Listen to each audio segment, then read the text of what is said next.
bywam w Polsce. To nie jest pierwsza moja wizyta. Albo zresztą 2 lata temu. W którymś ze swoich pobytów tutaj już oczywiście odwiedziłem Polin. Potem właśnie jeszcze raz, ale też mieliśmy krótką taką wizytę. Była jakiś koncert, to się odbywał, byliśmy tu, ale nie na wystawie. A teraz udało nam się, mnie i mówię i mojej żonie, namówić jedną z jej córek, to jest moje drugie małżeństwo, także to nie moja,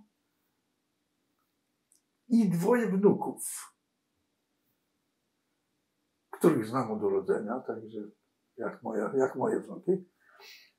Udało mi się namówić ich i męża córki na wizytę w Polsce. Oni się zgodzili, chętnie. Mają ograniczony czas, tylko że także oni tylko tutaj na 2 tygodnie. Ja próbuję im tutaj pokazywać całą moc różnych rzeczy. Nie wszystko się zmieści w ciągu tych 2 tygodni. No i tyle. Jeszcze mam nadzieję, że mi się uda moją własną córkę i jej 2 wnuków namówić, bo też nie byli tutaj nigdy w Polsce. Nie, moja córka była jako dziecko. I kto wie, moja żona ma też jeszcze jedną córkę, też z 3 wnuków. Następnie. To już kiedyś. No tak mogę tylko odpowiedzieć na to pytanie. Ale co pan chce pokazać w ciągu tych 2 tygodni? Bo to jest ciekawe. Polskę, moje miejsca, w których byłem, miejsca, w którym jest tablica po mojej mamie na przykład. I też ładne miejsca, Warszawa. Oni już byli tam i z powrotem. My mieszkamy na ulicy Smolnej, blisko Nowego Światu. I mi się to strasznie podoba. I już tam od Nowego Światu do Starego Miasta już 10 razy chyba już tam z powrotem chodzili. I jeszcze im się, może nam się uda jeszcze coś zobaczyć więcej niż tylko ten trakt. Ale wyjeżdżamy we wtorek do Łodzi. Jako że tam też mieszkałem parę lat i tam mama stworzyła pierwszy teatr żydowski po wojnie i chodziłem do szkoły żydowskiej przez 4,5 roku. Po czym stworzono Państwowy Teatr Żydowski w Warszawie. No tośmy się wszyscy przeprowadzili do Warszawy w 1952 roku. No, ale ponieważ dowiedziałem się to zupełnie niedawno, że w Łodzi, to jak to się, nigdy tego słowa nie znałem chyba po polsku i do tej pory nie znam, płyta na chodniku została poświęcona mojej mamie w tak zwanej Alei Gwiazd. Myślałem sobie, że to też mogę pojechać obejrzeć z nimi razem. I tam się wybieram na 1 dzień, pociągiem tam z powrotem. A następnego dnia jedziemy do Krakowa. I tam spędzimy 6 dni. No tam jest co zwiedzać. Oni chcą obejrzeć Oświęcim. Ja nie. Ale mamy trudności z tym, dlatego że mój wnuk próbował zamówić bilety przez internet i odmówili mu. Nie mógł. Wy nie macie kontaktu? To Święcimiem. Mogę zapytać, ale to... No w każdym razie, jak nam się uda to załatwić, to będzie jeden z punktów. A jak nie, to pojedziemy do Zakopanego.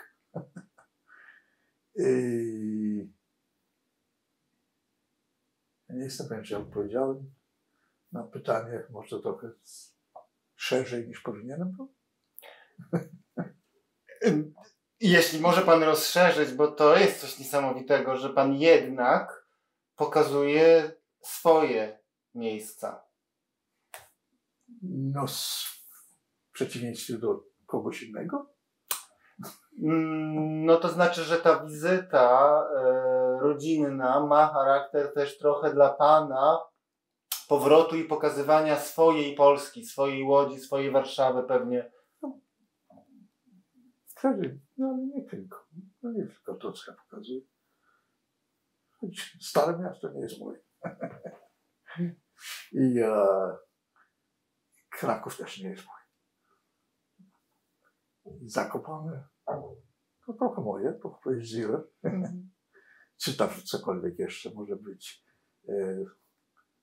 Ale tak, oczywiście w pewnym sensie tak. Zależało mi na tym, żeby pokazać mu Warszawę taką, jak ja znam, którą pamiętam. A najwcześniejsze pańskie wspomnienia wiążą się z Łodzią właśnie? Czy... Tak, ale to były wspomnienia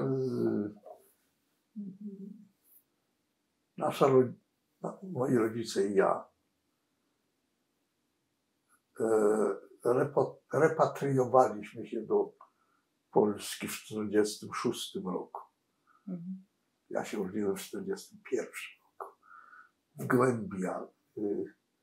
głębi Związku Radzieckiego w Kirgistanie. Potem mieszkaliśmy w Moskwie przez 2 lata czy coś. Mam wspomnienia, ale raczej mgliste z tego okresu. Potem wróciliśmy w 1946 na jesieni. Chyba miałem 5 lat. I spędziliśmy chyba 2 dni czy coś w Warszawie. To wspomnienie mam. Gruzy. Wszystko w gruzach. Jedno miejsce stało, to był hotel Polonia. Tam żeśmy się zatrzymali na ten dzień czy 2. A potem żeśmy pojechali dalej do Łodzi, no bo tu nie bardzo było jak żyć. No, a tam było skupisko, szereg Żydów, którzy powrócili, zamieszkali w Łodzi. Szkoła żydowska powstała w Łodzi, imienia Pereca, o której był film zrobiony. Niedaleko był sierociniec we Helnówku, do którego ja trafiłem. Nie dlatego, że byłem sierotą, tylko dlatego, że moi rodzice, którzy zaczęli znowu teatr, jeździli z teatrem po Polsce i nie bardzo mieli co ze mną zrobić. To na pół roku się znalazłem w sierocińcu.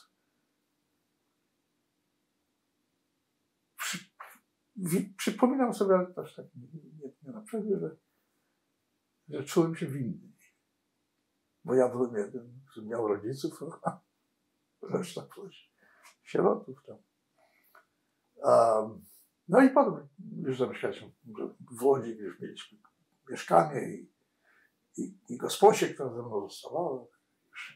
Już rzadko jeździłem, jeszcze ciągle jeździłem czasem do rodzicami. Z tym teatrem, który był właściwie w pewnym sensie teatrem objazdowym. Jeszcze potem też, jak w Warszawie byli, ten teatr jeździł po miastach Warszawy. No i potem po zagranicę też.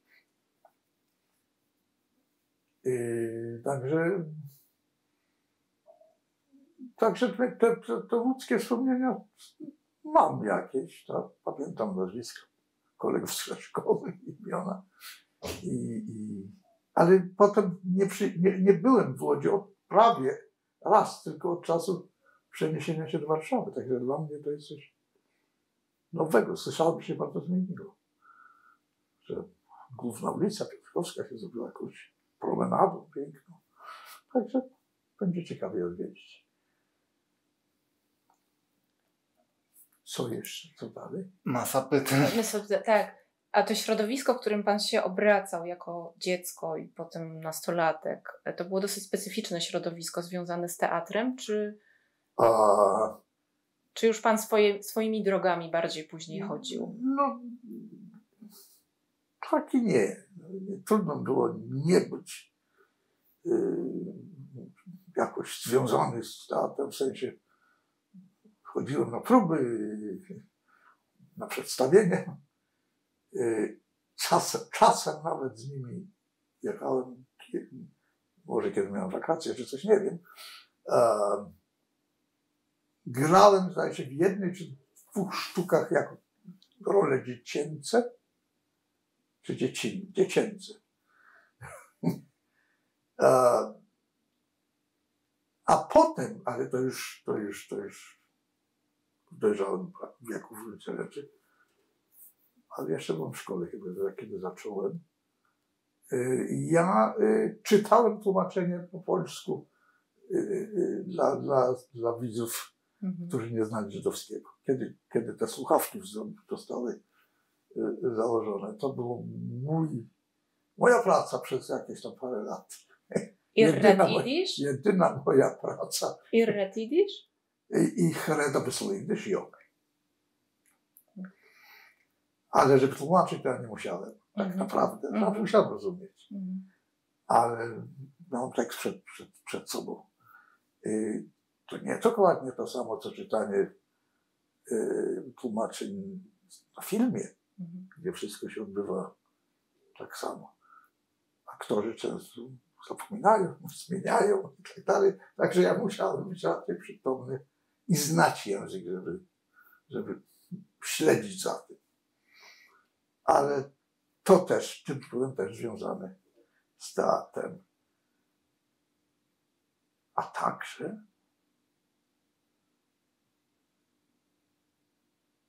moja pierwsza żona była studentką w studium teatru żydowskiego.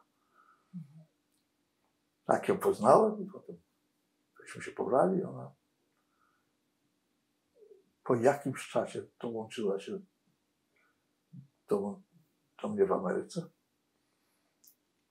A po jakimś czasie żeśmy się rozeszli. Mając córkę. A czy po przeprowadzce do Warszawy, jak już tutaj powstał Państwowy Teatr Żydowski, zmienił Pan szkołę na warszawską? Czy to była szkoła żydowska? Nie. To była dalej szkoła podstawowa, czy już... Podstawowa, to jeszcze ja byłem do 5. klasy. Na ulicy Mokotowskiej. TPD.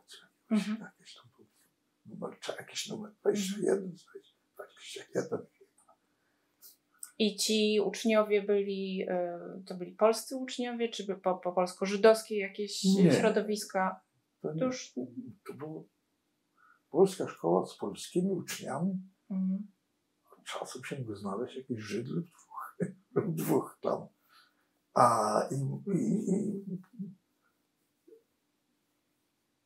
Moje środowisko w sensie przyjaciół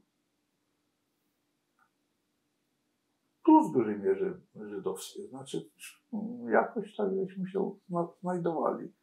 Ale nie tylko. A potem wybór liceum, to już...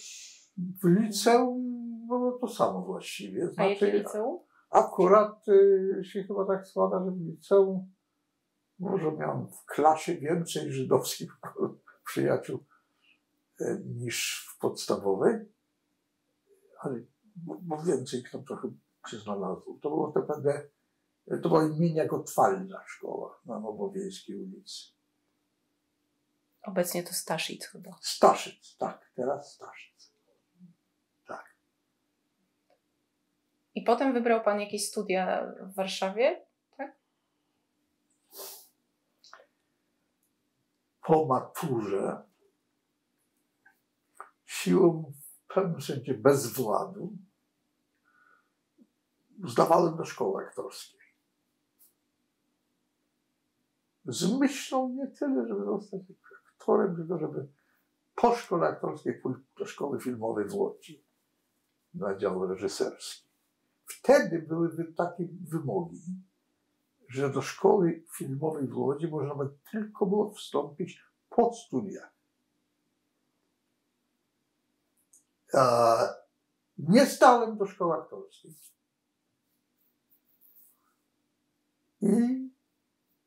Natomiast zdałem na filozofię. I tam zrobiłem magisterium w Warszawskim Uniwersytecie. Po czym już z tym filmem przyszły te lata, gdzie już nie bardzo tam można było o tym myśleć.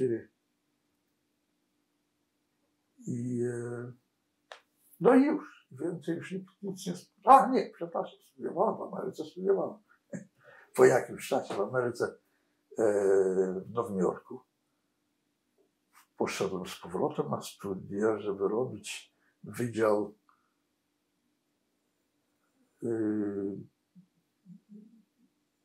po angielsku to jest social work. Tutaj na to pedagogia mówią, ale zdaje się, że nie. Nie wiem, jak to najlepsze jest tłumaczenie, ale w każdym razie social work. To było dwuletnia szkoła. Taki tytuł magistra się dostawało, potem też tamtejszego magistra, to znaczy master po koledżu, który tylko jest bachelor. No i w tej dziedzinie przepracowałem właściwie do emerytury. Dobrze, ale jeszcze wróćmy do Warszawy. Wróćmy.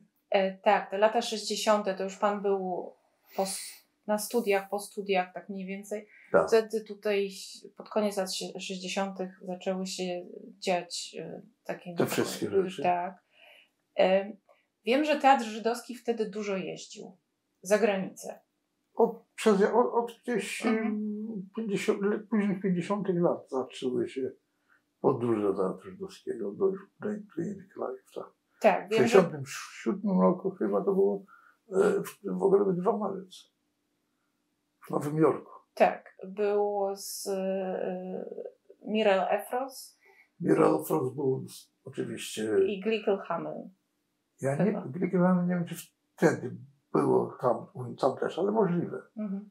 I chyba przeważnie był cały Goldfadenie też w tym programie, co oni brali za granicę. Czy pan wtedy też jeździł, czy już nie? Już nie. Jakoś nie wiem dlaczego, ale we Francji czy tam w Ameryce oni nie potrzebowali tłumaczenia na polski. A jeśli w związku z tym mnie nie potrzebowali. Tak. Czyli nie był pan też z matką na wręczeniu Oscarów? Nie. Na ceremonii Oscarów? Nie byłem. Aczkolwiek mojej siostrzenicy się udało. Moja siostrzenica to była córka mojej siostry, z którą dzieliła nas 22 lata. Ruta. Ruta z Eryką, to jest jej córka, i ze swoim mężem ówczesnym, który był bardzo wybitnym muzykiem, kierownikiem zespołu dużego, który miał wielkie powodzenie w Rosji. Ktoś miał na imię Adi, a nazwisko Rozner. A oni, próbując za nami wrócić do Polski, bo coś tam mieli jeszcze, kończyli, jakieś on jeszcze miał jakieś występy. I postanowili nie podawać oficjalnie o repatriację, tylko wziąć pociąg tak, jak tysiące ludzi robiło, po prostu przejeżdżało do Polski.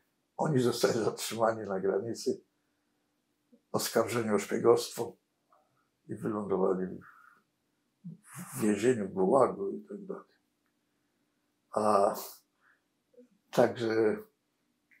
To było na temat mojej siostrzenicy Eryki. Ona akurat przypadkiem była w Ameryce w tym czasie, kiedy to się działo, jeśli ona była z mamą moją, kiedy na Akademię Oscarów,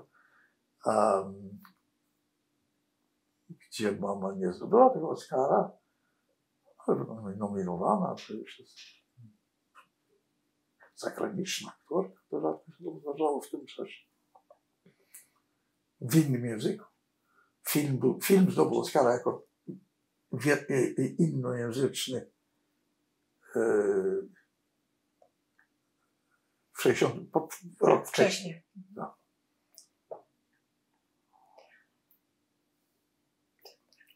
Helenówek. Co pan pamięta z Helenówka? Jak wyglądał ten dzień? Prawie nic. No ale poczucie pan wymienił. Ja powiedziałem, że ja wiem, że ja miałem to poczucie, ale poza tym nic nie pamiętam. Prawdę mówiąc, nie. Byłem pół roku w wieku 6 lat. Nie pamiętam. Niewiele mogę powiedzieć, nic nie mogę powiedzieć więcej. Bo jednak przebywał pan w placówce, a później pan w Stanach studiował pedagogikę. To myśli pan, że jest jakieś... Pytam. Nie przypuszczam. Nie, to było... Jakoś wylądowałem w tej Ameryce z dyplomem magistra filozofii. To nie było bardzo wykształcenie, które miałby popyt w jakimś tam znalezieniu pracy, to nie pomagało. Musiałbym, jeżeli chciał kontynuować tę dziedzinę, musiałbym z powrotem pójść na studia i zostać w akademii. Także, ale natomiast w moich studiach filozoficznych moja praca magisterska była w dużej mierze w dziedzinie psychologii, osobowości. U kogo, na jaki temat? Profesorem moim był Adam Schaff.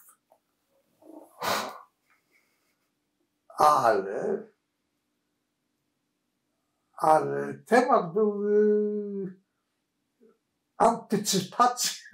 antycypacja problematyki osobowości w pracach młodego Marksa. Musiał być Marksa, bo Schaff był marksistą. Ale on był dość takim otwartym marksistą. On pisał na te tematy też. A ja byłem zafascynowany, prawdę mówiąc, pracami młodego Marksa. To jest zupełnie co innego niż ten komunizm, o którym się mówi. Ale to mnie naprowadziło troszkę na te drogi. Może to mnie też skierowało na ten social work. No bo w Stanach pan pracował jako kto i gdzie? Bo to jest raczej słabo znane, jednak pana kariera brydżysty przyćmiła wszystko. To przepraszam, że się śmieję. Przepraszam za pytanie. Nie wiem skąd to. Muszę powiedzieć, że byłem po przyjeździe od razu drugiego dnia byłem w Teatrze Żydowskim tutaj, gdzie odbywała się premiera nowej sztuki. O Harrym Houdini. No i po rozmowie z Godą zostałem zaproszony. Dostałem 4 miejsca, nas było 6 osób jest, ale tam było w sumie 40 miejsc w tej sali. Byłem wdzięczny za te 4. No i po przedstawieniu jakiś pan, którego ja nie znam, ale on musi być tam jakimś kierownikiem może administracyjnym, nie wiem. Przyznam się, że nie. Po przedstawieniu podziękował aktorom i reżyserowi, scenografowi, i kompozytorowi i wszystkim, którym powinien podziękować. Po czym powiedział do publiczności, że mamy tutaj pewną niespodziankę. Wiktora Bergmana, słynnego brydżysty. Troszkę mnie to tak... A tu słyszę znowu, że ja jestem znany jako brydżysta. No jestem, gram w brydża, ale poza tym jeszcze robię inne rzeczy. No to jakie? W życiu swoim całym? Zawodowym nie, ale powiedział pan, że pracował pan. Zawodowo ja pracowałem najpierw w agencji żydowskiej w Nowym Jorku, która pomagała imigrantom. W tej samej agencji, która nam pomagała, kiedy byśmy przyjechali. Czyli w Chiasie? Jewish Agency. A na Jana. New York Association of New Americans. Tak się nazywa. I to jest organizacja, która przyjezdnym imigrantom w Nowym Jorku pomaga.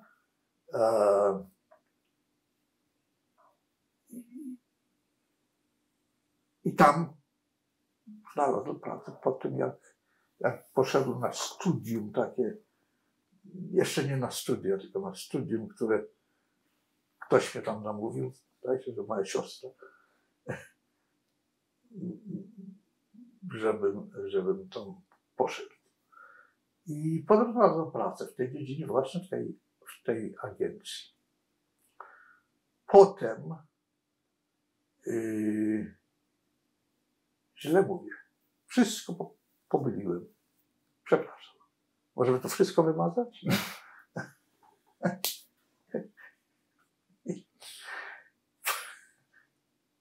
Poszedłem na jakieś studium social work assistant, coś takiego to się nazywało. Dla ludzi, którzy mieli wyższe wykształcenie, specjalnie bez zawodu. Była taka organizacja w Nowym Jorku, która takie rzeczy prowadziła. I jak skończyłem to dostałem pracę dostałem pracę właśnie w takiej trochę terapeutycznej właściwie instytucji dla młodzieży. Jewish Board of Guardians się nazywała. I tam znalazłem pracę i tam pracowałem przez może za 2 lata. I postanowiłem pójść z powrotem do szkoły, bo tutaj ja byłem troszkę tak, no trochę podrzędnym w pewnym sensie pracownikiem. Nie zarabiałem więcej niż ci inni. I poszedłem z powrotem na studia. I w tym czasie i to było związane z pracą, to oni musieli się zgodzić, żebym miał 1 dzień, ale zanim co się stało, to oni mnie zwolnili z pracy. Nie dlatego, że ja, tylko że były po prostu zwalniali ludzi. Ale w jakiś sposób udało mi się zdobyć inny ten staż i skończyłem te studia, staż mając innej instytucji, jakiejś tam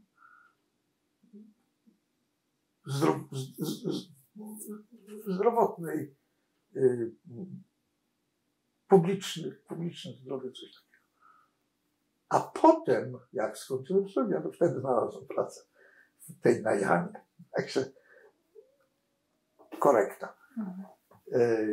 I tam pracowałem przede wszystkim z rosyjskimi imigrantami. Znałem rosyjski dość nieźle. I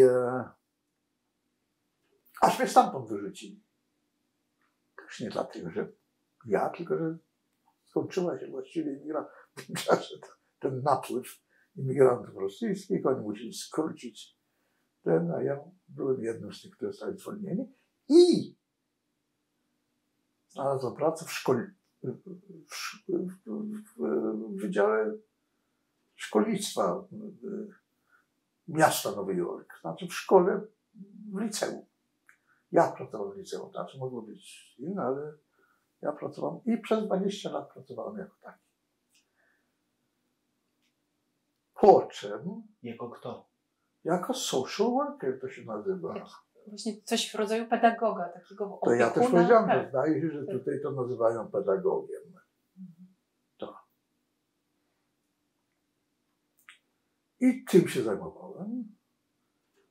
A potem, jak skończyłem po 20 latach pracy, powiedziałem, że już,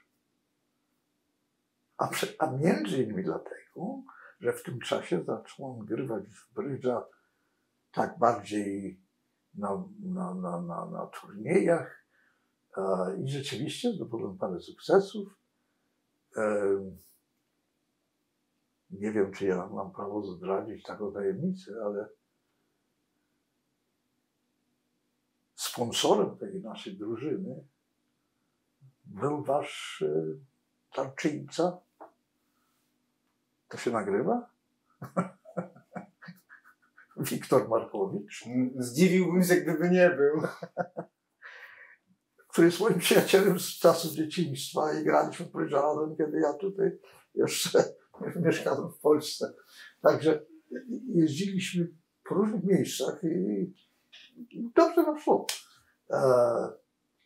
Ale trudno mi było to pogodzić z pracą tą w szkole. To pomyślałem, że już dosyć, mogę pójść na emeryturę. I poszedłem. I już od tej pracy, od tej pory jestem emerytem. I brydżystą ciągle. Nie za bardzo, bo mój przyjaciel stał się członkiem reprezentacji polskich seniorów. Reprezentacji. I on wygrywa Mistrzostwo Świata i Europy bez przerwy. To już on nie potrzebuje tej grupy naszej. No nie, ja się nie dziwię.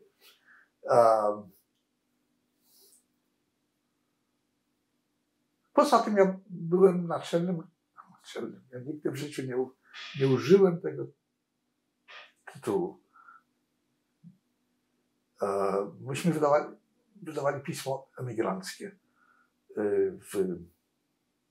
To było w Ameryce, w Nowym Jorku, ale to w ogóle dotyczyło całej naszej diaspory.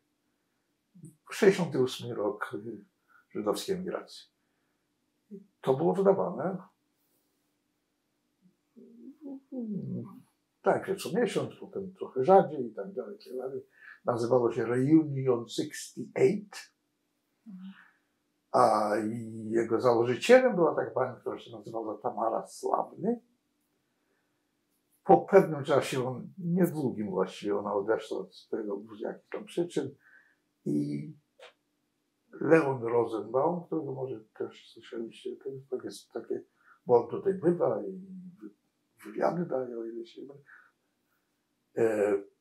On objął to stanowisko, ale po krótkim czasie coś jakoś nie wychodziło, bo on się nie mógł, nie wiem. I ja przejąłem. Byłem członkiem redakcji, przejąłem stanowisko prowadzącego, ale nie używałem tytułu naczelny, bo nie chciałem. Ale prowadziłem przez wiele lat.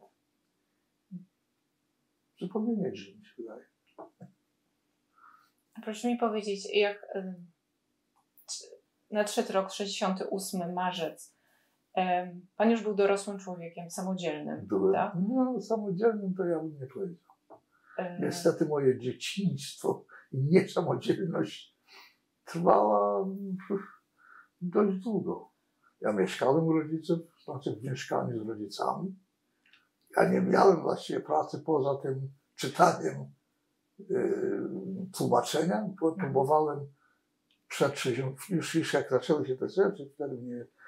Ja opóźniłem troszkę moje magisterium, bo wyjechałem za granicę, do Londynu, na parę miesięcy wróciłem. Praca pierwsza, wersja została nieprzyjęta przez profesora Szafa. Musiałem dopiero zrobić ją lepiej i zrobiłem. Ale to się przedłużyło. I wtedy już zaczęły się historie, 67 rok i tak dalej. No i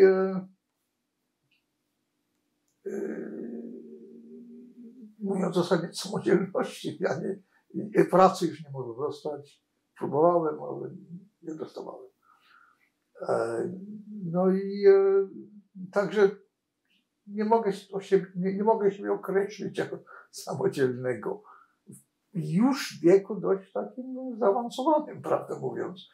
Ale taka jest prawda. Ale chodzi mi o tą decyzję. Pan jakby zadecydował, że wyjazdu. Tak, to była decyzja w gruncie rzeczy rodzinna.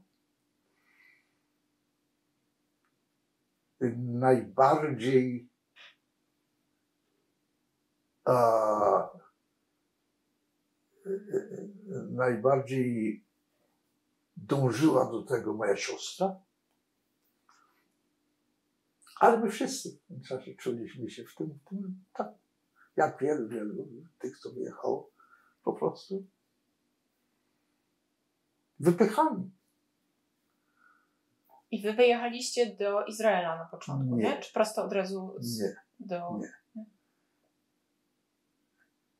Po pierwsze, tak żeby tylko dodać, ja w tym czasie już byłem związany z moją późniejszą żoną. Na tyle, że nawet żeśmy poszli do Urzędu Stanu Cywilnego, żeby złożyć. To wtedy było tak, że miesiąc czasu trzeba było czekać. I nigdy do tego nie doszło, bo te wszystkie sprawy wyjazdowe się. Jej ojciec był partyjnym działaczem, w pewnym sensie rektorem Politechniki Wrocławskiej i partyjny, i bardzo był przeciwny temu, żeby go córka opuszczała Polskę do Izraela, bo też tak się jechało do Izraela oficjalnie. I to były w związku z tym poważne, trudne decyzje. I w końcu żeśmy je postanowili, że ja pojadę sam. Z rodziną. Tak się złożyło, że ja się pojechałem trochę później ze względu na te rzeczy, a także dlatego, że człowiek, który wtedy był partnerem mojej siostry, aktor Teatru Żydowskiego, Karol Latowicz. Miał zapalenie woreczka żółczowego, musiał być do szpitala.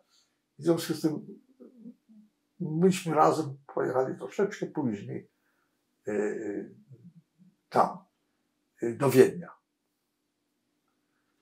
Moja rodzina pojechała w dniu, prawdę mówiąc, inwazji czeskiej do Czechosłowacji. Tego dnia oni mieli wsiąść w pociąg na dworcu gdańskim, ale podróż została odwołana. Następnego dnia oni samolotem polecieli. To znaczy mój ojciec, moja mama i moja siostra i moja siostrzenica i jej mąż. A ja z Karolem przyjechaliśmy trochę później. W międzyczasie ta część rodziny była zaproszona do Izraela i byli w Izraelu jakiś czas. Była mowa tam i próby, może nakłonienia mojej mamy do osiedlenia się tam, ale ona wróciła do Wiednia i wszyscy razem się pojechali, tak jak mieliśmy zamiar, do Stanów. Bezpośrednio? Z Wiednia Do Stanów? Z Wiednia do Stanów, bo Wiedeń był tą stacją przesiadkową dla większości emigrantów. Tak, ale do Stanów raczej przez Rzym. Większość, wielu, nie wiem czy większość tak, była w Wiedniu, a potem Rzym. I tam czekali na wizy. Część osób, między innymi nasza rodzina, pozostała w Wiedniu, aż do dostania wizy.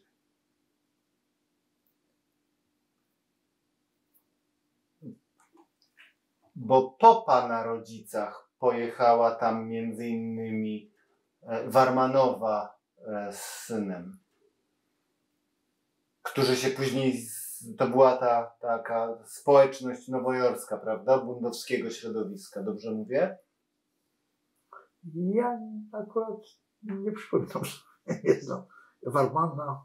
Katarzyna, Maria Warman. Ja jej I nie z znałem, Jerzym chociaż Warman. znałem Warmana, Jerzego tak. To jej syn. Syna, jego znałem, jej nie znałem. Jerzego Warmana znałem. No i oczywiście Blumowie, Bieliccy, Kaganowicza. Kakarowicza znam. Ale syna. No chyba syna. Tak. Mojego rówieśnika. No czyli funkcjonuje pan w Nowym Jorku, funkcjonował pan raczej na tym poziomie swoich grup rówieśniczych, tak? Tak, raczej niż rodziców. I chociaż niektórych znałem oczywiście, niektórych z tych rodziców, ale zasadniczo to było moje pokolenie, tak, w którym się wiązałem i miałem stosunki przyjacielskie czy jakieś inne. Bo to pokazuje to funkcjonowanie tej grupy, o której też Pan mówił. To tylko, przepraszam, że jeszcze sobie to wyjaśnimy, żebym miał tę zupełną jasność. Pana rodzina, ani Pan to nie była droga przez Rzym, tak? To była bezpośrednio z Wiednia. Tak. Ale myśmy nie byli jedyni. To była pewna grupa ludzi, która w ten sposób dostawała wizę amerykańską w Wiedniu. Ale jechaliście Państwo na dokument podróży. Tak. Melman, Kamińska pojechali na dokumencie podróży. Wszyscy my. Co się z nimi stało? Tymi dokumentami? Ja mam mój były dokument podróży. Mój dokument podróży ciągle mam gdzieś w moich papierach. A co? Byście potrzebowali go jako eksponat? A! Nie przywiozłem. Nikt mi tego nie pytał o to. Pan mnie o to nie pytał. Nie śmiałem. To co ja mogę poradzić? Do tego tematu. Dokument podróży. Tak, ja jeszcze go mam. Moja żona, Barbara, która jest ze mną tutaj, nie ma. Ona też wyjechała na dokument podróży, tylko że do Izraela i potem go nie ma. No bo Sochnut zabierał często. Możliwe, że tak. Możliwe, że tak się stało. Jak się jechało do Izraela, właśnie tam, już nawet w drodze do tam Wiednia. W Wiedniu, w tym Szenau, czy jak to się nazywało, być może zabierali. Ja tego nie wiem, bo ja Ale Państwo się spotkaliście z mamą, z tatą w zamku, tak? w Wiedniu. Nie, nigdy w zamku. Nie w zamku? Nigdy, nie.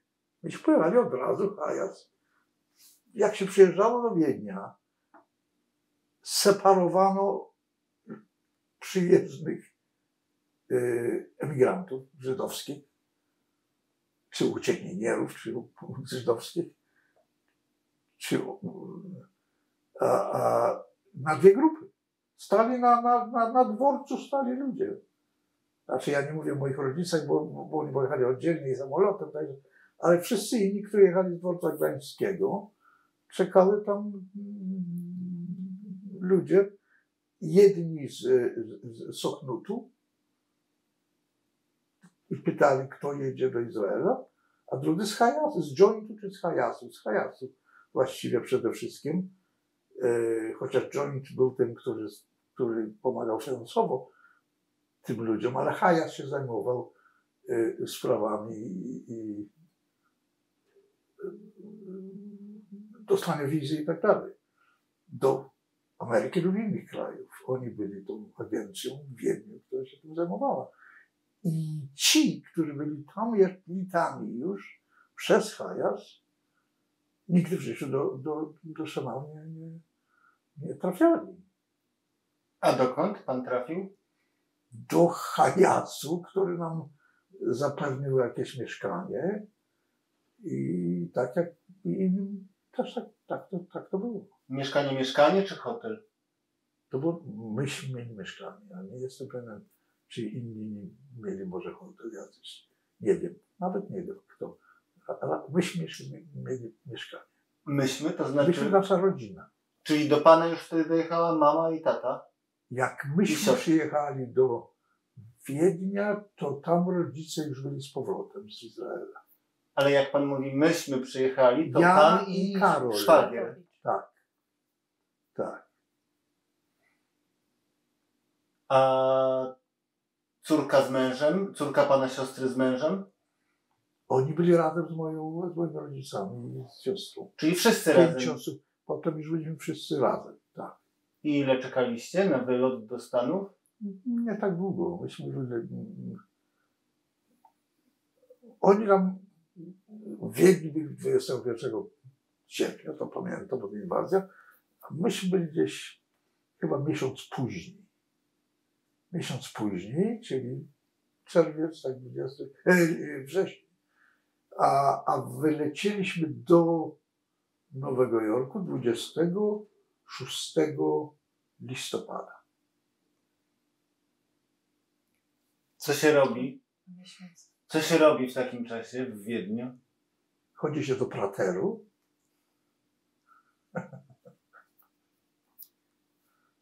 gra się w kręgle, czy tam Brydża. inne. Nie, chociaż tam były takie kawiarnie, w których się grało w brydża,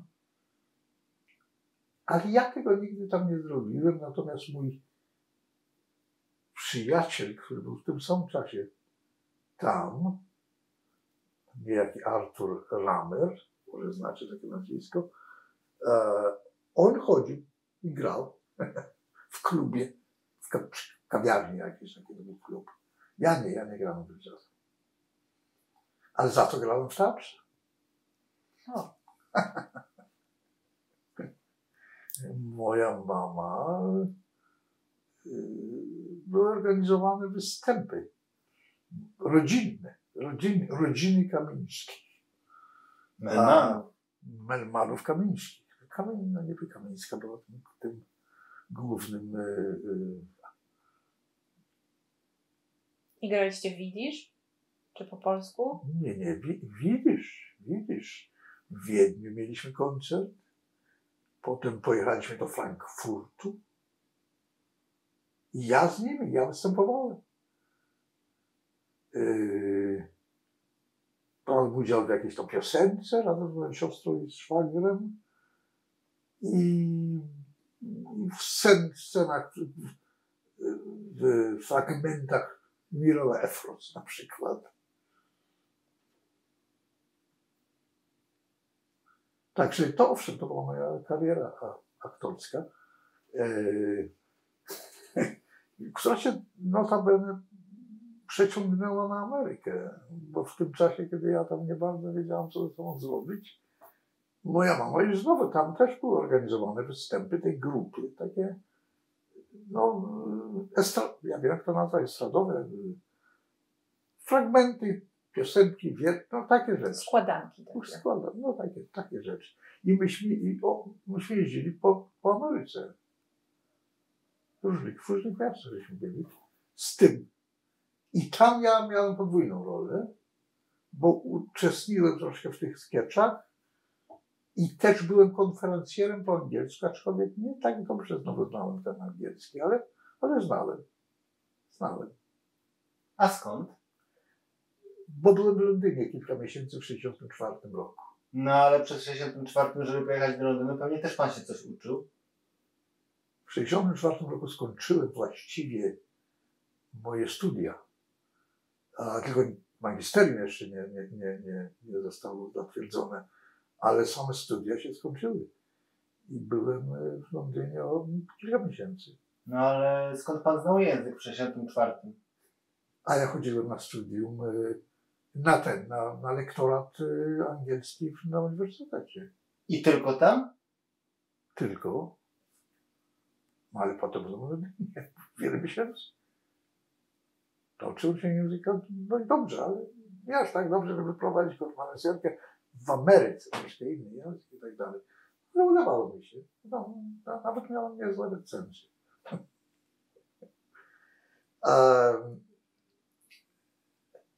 Natomiast znałem francuski bardzo dobrze przedtem, bo uczyłem się w szkole liceum francuskiego i byłem we Francji 1 miesiąc w 60 roku. Ale w czasie pobytu w Anglii ten francuski mi zupełnie zginął. Prawie. Nawet rosyjski mi zginął.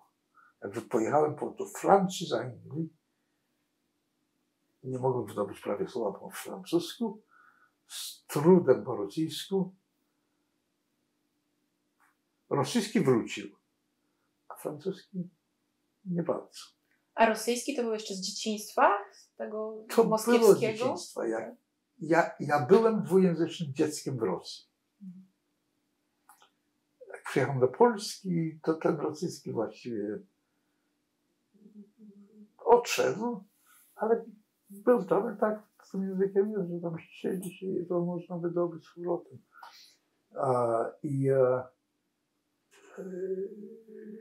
Potem trzeba było w 5. klasie, przecież wszyscy uczyliśmy się wtedy rosyjskiego.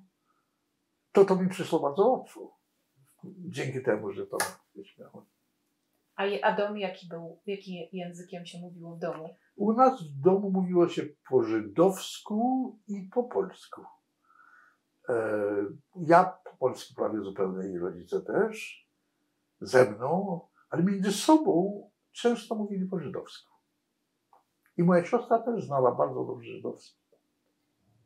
Ale to pytanie jest czemu? Czy co? Czy wie pan dlaczego taki wybór? Nie wiem, czy to był wybór. No, oni znali po prostu to ich język. Żydowski był ich językiem. Tak, wiem, ale używali go i to jest pytanie, czy pan jakby... Czy to zostało kiedyś zwerbalizowane? Dlaczego właściwie cały czas go tak pielęgnowali de facto? No, trudno się dziwić, że moja mama i mój ojciec, którzy byli aktorami i prowadzącymi teatr żydowski, to żydowski był językiem tego, że oni nie mieliby mówić w domu po żydowsku też. Ale mówili po polsku także, na zmianę, a ze mną raczej tylko po polsku. Bo ja z tym żydowskim nie byłem taki, mimo tego, że chodziłem do 4 lata do szkoły żydowskiej i że słuchałem cały czas tego języka, to nigdy nie byłem płynny w tym języku. Coś miałem lub jakieś opory. Może to jest jakiś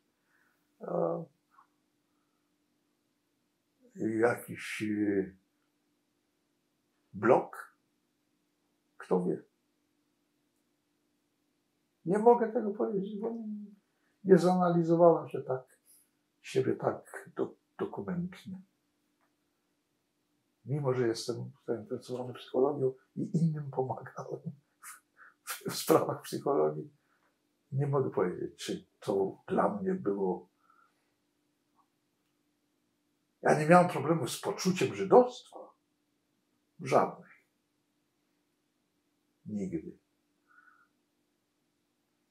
A w przeciwieństwie do wielu ludzi, którzy przyjaciół Żydów, niektórych, dla których to był... No to teraz mam przyjaciół, którzy opowiadają o swoim dorastaniu w Polsce, że ukrywali się, nie mogli, wstydzili się i tak dalej, tego żydostwa. To tego ja nie miałem. No bo trudno mi było w mojej rodzinie z tym, co... A czy wasz dom był tradycyjny? Jakieś święta były obchodzone? Czy kultywowanie tego języka, tradycji kulturalnej było właśnie tym, co sprawiało, że ta tożsamość była taka silna? Nie rytualny, nie. Nie religia. Nie, tylko tak. Kultura. Dla mnie to jest też bardzo ważne. Mam olbrzymie pretensje i spory z żydostwem amerykańskim przede wszystkim. Także w zachodniej Europie jest podobnie. Czasem mi się wydaje, że tutaj nawet jest powrót do tego, że żydostwo się identyfikuje z religią. Co jest zrozumiałe w kategoriach historycznych. Religia utrzymała to żydostwo, jak jest przez te wszystkie wieki. Tym niemniej dla mnie żydostwo to jest genetyka, kultura, język,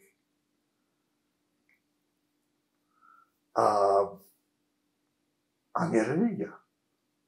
I język jidysz. Nie hebrajski. Język jidysz, tak. Nie hebrajski. Nawet często mam takie wymiany, piszę na ten temat też czasem. W swoim piśmie pisałem eseje na ten temat. I od czasu do czasu się wypowiadam. Bo to mnie drażni.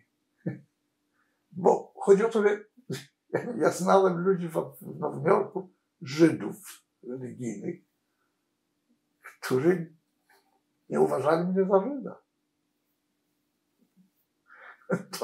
To mnie to raczej raziło. A oni może wiedzieli o żydowstwie mniej niż ja.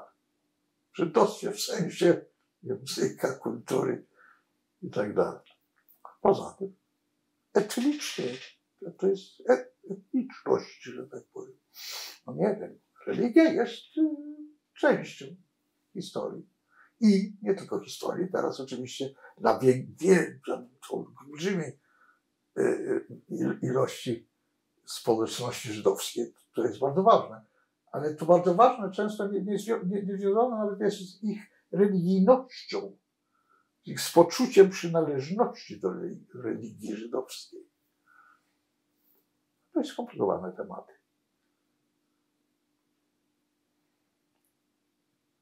A możemy pana poprosić o to, żeby pan jakoś, jeżeli pan może, określił się, jak się pan teraz czuje? To przecież wydawało mi się, że właśnie to zrobiłem.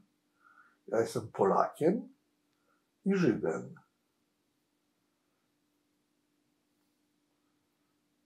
Ze względu na etniczność jestem Żydem. Język żydowski znam, kultura żydowska jest mi bliska.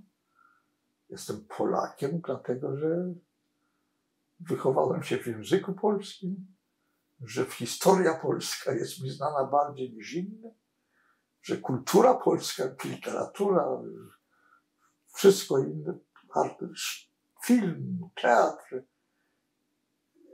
są polskie, które są mi bardziej znane niż cokolwiek innego i bliskie. Trudno mi jakoś byłoby się pogodzić z ludźmi, którzy powiedzieli mi, że ja nie jestem Polakiem. A są tacy. Są tacy. Żydzi wśród nas, którzy inaczej zupełnie widzą to. Emigrantów z 1968 roku. Wśród tej grupy są ludzie, którzy się odżegnują od polskości. I ja z nimi mam spory na ten temat. W ogóle pan nie dotknął komponentu amerykańskiego w swoim takim pokazaniu, kim pan jest. W ogóle pan nie ma takiego poczucia. No nie, no oczywiście, że jakaś tam jest. Nie, w swojej tożsamości to istnieje, ale to jest tylko. Mieszkam tam tu wiele lat. Także na pewno jest, coś tam jest. Amerykaninem. Może pan ma rację, może ja powinienem był wspomnieć o tym też, ale to nie jest moja główna tożsamość, nie.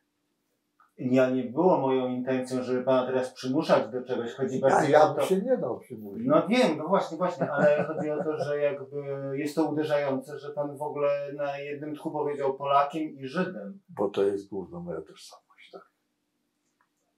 I to jest coś, no, a mogę zapytać, jak sądzę w takiej sytuacji, no nie, wiadomo, że wypowiadamy się zawsze w swoim imieniu, ale pana rodzice pewnie tak samo by chyba odpowiedzieli, czy jak pan uważa? Trudno mi troszkę wczuć w moich rodziców, ale na pewno nie mogliby się czuć Amerykanami. To było w późnym wieku, życie tam nie było takie dla nich jakieś szczególnie radosne. Nawet w pewnym momencie moi rodzice, będąc już w Ameryce, wyemigrowali właściwie, zrobili aliyah do Izraela. I spędzili tam 2 lata czy trochę. A potem były choroby i Mileusze w Ameryce i narodziny mojej córki. To oni wrócili, ojciec już był chory. Już niedługo trwało, kiedy odeszli. Nie przypuszczam, że ich poczucie było, że są Amerykanami. Ja tam możliwe mógłbym się nazwać Żydem, Polakiem amerykańskim. Można tak mógł powiedzieć. Jak to w Ameryce właściwie dużo jest tego American this, American that, American Italian, American Portuguese, whatever it is. Także, no tak, mógłbym powiedzieć American Jewish, Polish, American. Polish, Jewish, American. Jeżeli chce mnie pan do tego przekonać, to mogę się dać. Nie dopytuję tylko dlatego, że pan tego nie powiedział, to aż się prosiło. Po polsku rozmawialiście trochę w Stanach, bo w Polsce po żydowsku, po polsku w domu, a kiedy państwo się spotykaliście, no bo już nie mieszkaliście pewnie razem w Ameryce, to... Razem z kim? Z moimi rodzicami? No. Na początku mieszkaliśmy razem, a przez jakiś czas jeszcze, powiedziałem, moja dojrzałość jest opóźniona, samodzielność. Nie, no nadal mówiliśmy oczywiście po polsku. Nawet nie po żydowsku, ja właściwie z nimi nigdy po żydowsku nie mówiłem. A po angielsku na pewno nie. Ich angielski był dość taki nie najlepszy. Mogli się porozumiewać, ale nie. A potem jak dołączyła do pana żona, tak, do Stanów? Moja pierwsza żona. Pierwsza żona i urodziła się córka, to w domu mówiliście po polsku czy po to angielsku? interesujące pytanie. Przez pierwsze 3 lata myśmy mówili do niej wyłącznie po polsku. Moi żony, rodzice, którzy żyli w Polsce nadal i pogodzili się z tym, że ona była ze mną, nawet przyjeżdżali i też umacniali ten polski język. Po 3 latach, chyba po 3 latach, i moja córka, myśmy oddali moją córkę do przedszkola, czy do przedszkola. Nie wiem, co to było. Też tak. Daycare. Bo myśmy pracowali i oboje i nie mieliśmy specjalnie pieniędzy na to, żeby mieć kogoś stałego do pomocy. I jej było trudno, bo ona była w przedszkolu, ona nie znała angielskiego. I było nam bardzo żal. To jak teraz, to zaczęliśmy z nią mówić po angielsku. I zanim byśmy obejrzeli, kończył się polski i już tu tylko angielski, a polski prawie w ogóle nie. Ona do tej pory, jakby się z nią rozmawiali, to by się pewnie uśmieli się, jak ona mówi po polsku, to jak to brzmi. Tak samo zresztą córka mojej żony tutaj, która jest, ona też zna polski, ale mówi tak bardzo tak dziecinnie. I moja córka też do tej pory rozumie i mówi troszeczkę, ale to już nie jest jej, to nie jest jej. Ale to też jest inna tożsamość. Ona się nie czuje Polką, prawda? Co za tym idzie? Polką. Żydówką polską. Nie, ale Żydówką tak na pewno. Jeszcze nawet bardziej zidentyfikowaną z religią i rytuałem niż ja. Także w tym wypadku jesteśmy sobie trochę obcy. Może nie obcy, ale inni. Ale Polką może w pewnym sensie, bo jednak rodzice już nie żyją, ale dopóki żyli, no to ona miała kontakt. Pierwsza żona z rodzicami, którzy mieszkali we Wrocławiu. Brata ma w Polsce do dzisiaj. Drugi brat też przyjechał do nas, do Ameryki i został. Ale jeden do dzisiaj mieszka we Wrocławiu. Także, znaczy moja żona, mówię. W związku z tym moja córka, która miała, wiesz, jako dziecko rodzice i jeszcze moi żony się trochę nią zajmowali, przyjeżdżali i tak dalej. Także ona ma chyba jakieś tam poczucie polskości. Ja wiem, że jak zatrudniła panią do dzieci w Nowym Jorku, to była Polka, która znała angielski jako tak, ale mówiła tych dzieci po polsku i bardzo się zbliżyła, prawie stała się częścią rodziny. Także jest jakieś poczucie, tak, polskości. Groźnie tak pan na mnie patrzy. Nie, ja zastanawiam się. A pozwoli pan, że ja coś panu powiem o pana polskim języku? Tak. Bo jest. Czy pan wie, że jest to bardzo specyficzny język? Chodzi o akcent, o melodię? No. Czy o słownictwo? Nie słownictwo przecież, ale pana język polski jest super wzorcowym polskim. I pan intonuje i bardzo teatralnie pan mówi. W tym sensie, Może. że... Wie pan, ja sam któregoś dnia jeszcze w Polsce, kiedy wprowadzone zostały, jak to się, no, nie magnetofony, ale nagrywanie do telefonu. Poczta głosowa. Poczta głosowa. O! Voicemail. Ja usłyszałem swój głos na tym, to się troszkę przeraziłem, bo mnie się wydawało, że ja mówię z jakimś właśnie żydowsko-rosyjskim akcentem. Tak mnie się wydawało.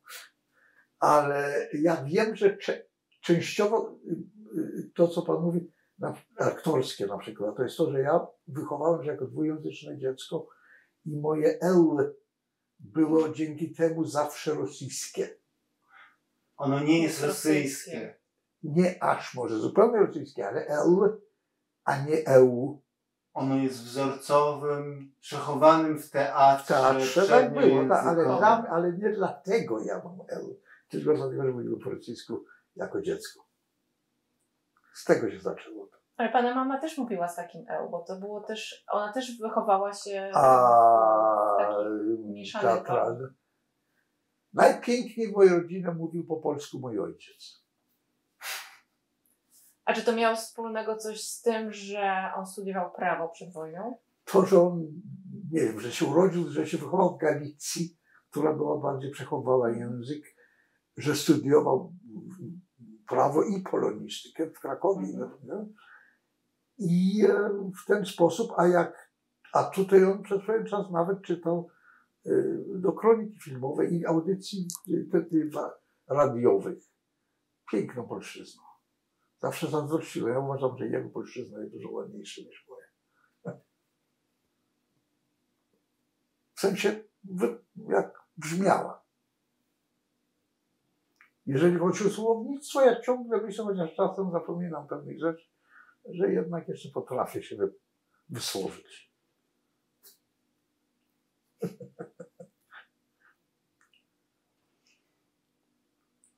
Znaczy, bo to jest bardzo wzruszające po prostu. To można sobie wyobrazić, że rzeczywiście ten język to właśnie tam się uchował, w takim Nowym Jorku właśnie.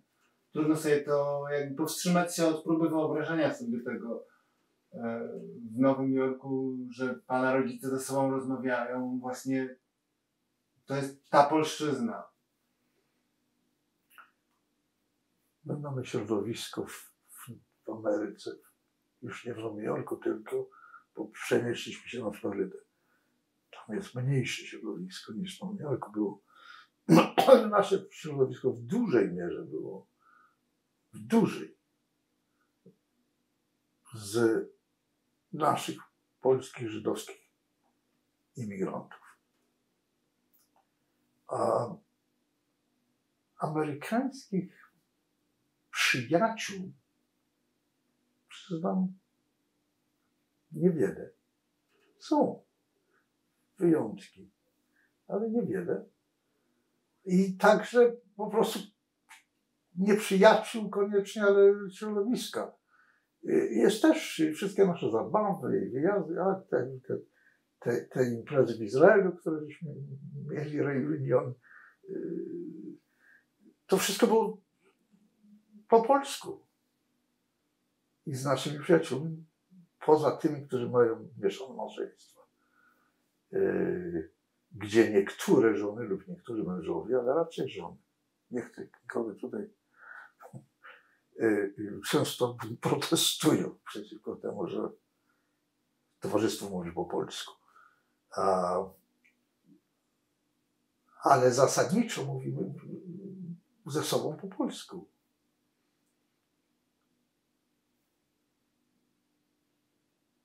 Może mały, jak po angielsku się mówi, caveat.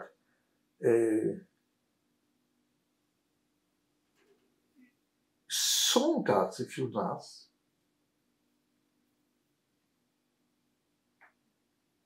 i mnie to drażni też. Ja już drugi raz dzisiaj używam tego słowa, co? Przepraszam. Którzy nie chcą mówić po polsku. Znają. Ale bez przerwy przechodzą na angielski. Z takich czy innych przyczyn odcinają się od polskiego języka. Ale to jest mniejszość. Dlaczego? No to chyba jasne dlaczego. Jasne, tak? Bo Nie mają, jest... bo mają te doświadczenia polskie, które tak na nich zaważyły, tak? Które na nich tak dotknęły i tak ich ukształtowały. Tak? Chyba dlatego. Ale mnie to i tak drażni. Ale Bo ja też przeżyłem i wszyscy przeżyli, ja umarłem, ale Polskę, ale jestem Polakiem, mówię po polsku. No a nie jest pan wkurzony na tę Polskę, z której pan wyjechał i z której pana rodzice wyjechali? Jestem wkurzony na tę Polskę, z której ja wyjechałem. To, co wtedy się działo w Polsce. Nie na Polskę, nie na Polaków.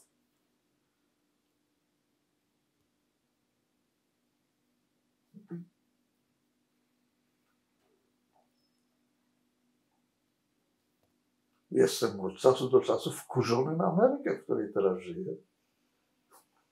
Na Amerykanów.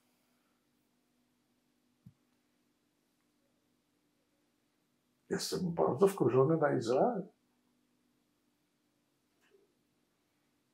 Nie na Izraelczyków. Znaczy, na to, co się dzieje, jest wkurzony. To nie znaczy, że ja, gdybym mówił po hebrajsku, to bym się wyrzekł hebrajskiego.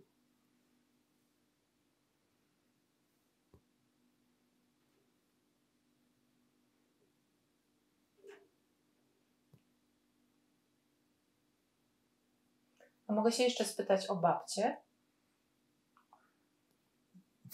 Może się pani spytać o babcię, a ja niewiele będę mógł powiedzieć. Ja rozumiem, tak. Na temat Natomiast babci. ponieważ wiem, że w Nowym Jorku znajduje się jakby spuścizna po Ester Rachel Kamińskiej w pudłach Vivo. Vivo coś tam jest. Tak, są te materiały z tak zwanego Muzeum Ester Rachel Kamińskiej, które było przygotowywane w Wilnie. Jest tam tak jest i z tej mojej mamy też są pewne. I tam było nawet pewnego dnia wystawa taka, już trochę tak, no tam, urządzona przez naszą wspólną też współmigrantkę.